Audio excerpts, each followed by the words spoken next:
What's up, y'all?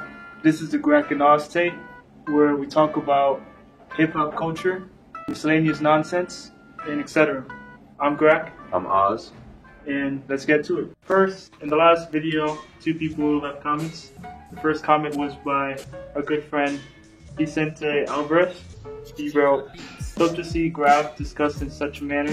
It was always just a matter of time for y'all to get a YouTube channel. LOL." To comment back on that, this was a conversation we had 3 years ago. We always wanted to video this and like just talk about Graff and other elements in hip hop. But we have a graffiti background, and we know so many graffiti writers. Hip hop people in general, Yeah, a lot of b-boys, a lot of Definitely. rappers, to create a kind of platform for a local community. A lot of our viewers or potential viewers we already know are going to be people who first and foremost know us. Vinny, you like the last video, and in a way, it was made for people like you. So, thanks for watching. Thank you very much. The second comment was by Tuesday Artisan, and he writes, "Good job, guys, but for an episode 1, it had no general introduction to you both, leaving freestyle questions for Larry King. Take time out, script some leading questions. I mean, this is exactly who you guys are, so it's perfect in that aspect. We're leaving your audience with so many questions. Like, get to the nitty-gritty, motherfuckers, and show us why you are who you are, because there was a time that neither of you were in any institutions. Graff has changed you guys, and you guys seem pretty oblivious to that in this video. Start at the true beginning." Do you have anything to say about that? No, he's correct to a certain degree. As far as the stripes goes, that would be an episode that he can be involved with, because he definitely helped my Graff career and your Graff career. Right. And as for relieving the audience with questions, That's in a way, it's the point, right? Yeah. I mean, this video, in some sense, is also a work of art. I think with works of art, you want more questions than answers. Definitely. And if any of the audience got a question to ask, we're definitely, as you can see, we're definitely looking at the comments. We're definitely going to address some of them. So the show is not just for us to broadcast who we are or whoever. It's to interact too. Y'all are interacting with us when y'all leave these comments. So, y'all part of the show. Y'all actually help make the show. Without y'all, it would, we wouldn't hit a certain amount of views. So again, Fortu, he's a great friend of mine. He's definitely helped me in my Graff career, and we can talk about the stripes. I don't feel like we need to all.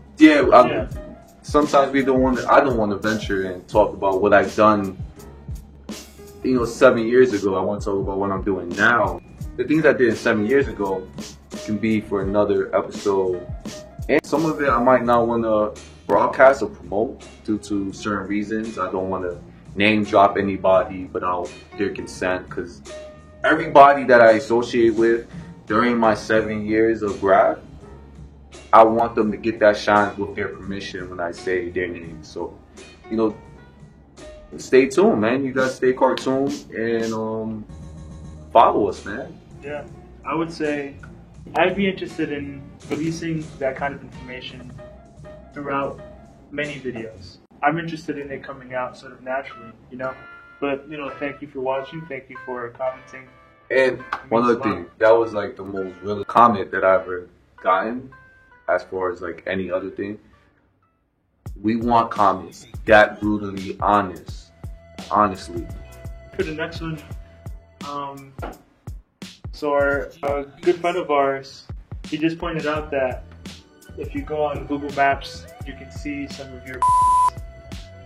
Yes. Oh, I don't want to pick on this one video now that we read the comment, but I can't even give out the area when I was getting people incarcerated in jail, but there's a certain area in that has my,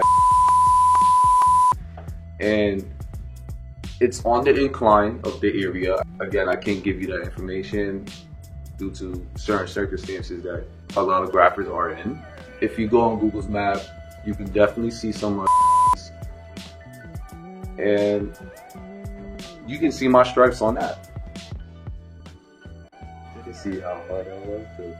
I got a new spots on. Yeah. I'm close. Can't say something. Do you want to talk about this next bullet point? You want me to just delete that part? We'll take care of that in the middle. So things are like when I know how to maneuver, I can't really begin to tell a story. I have to have him and other people, and then naming that place, knowing that the place is hot, and then we don't know who might see it. Fuck up. So, okay, this program, it's called the Studio Museum in Harlem.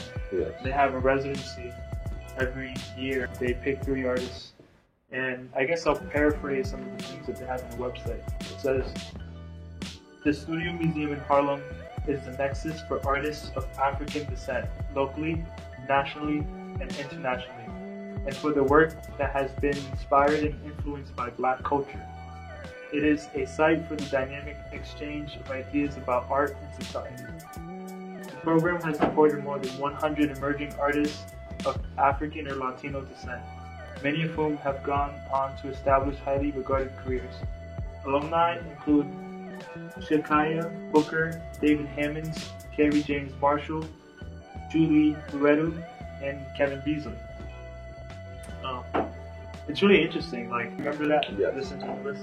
David Hammonds is on that list, and he's one of my favorite artists. Their name sounds familiar from the list you gave. Yeah, he made one piece where he took a hoodie and he cut the hood part of the hoodie and he hanged it on the wall.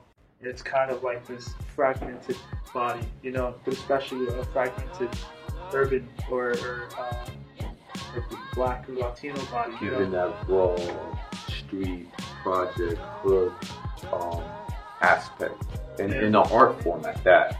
Yeah, and in a way, what's funny is that, not what's funny, but what's interesting is that the imagery still resonate today. People, of course, are still wearing hoodies if you have them on now. I wear hoodies all the time.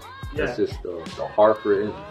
Right. Got to. Yeah, that's the thing too, is that a hoodie is such a hip hop article of clothing. Like, it's so related to the brown and Black skin, but it's also something that I think as of late has been resurfacing, especially with the killings of youth, like the Trayvon Martin case. Yeah. And how after that, like, hoodie is just used as a sort of visual symbol. I really like Kevin Beasley as well. I think he went through it maybe a couple years ago, maybe 2013 or 2012. He was also on that list that I gave you. He's like a young artist from Detroit. He kind of dabbles in this, some of the things that I've been doing too, where he'll bring an artist with him to say a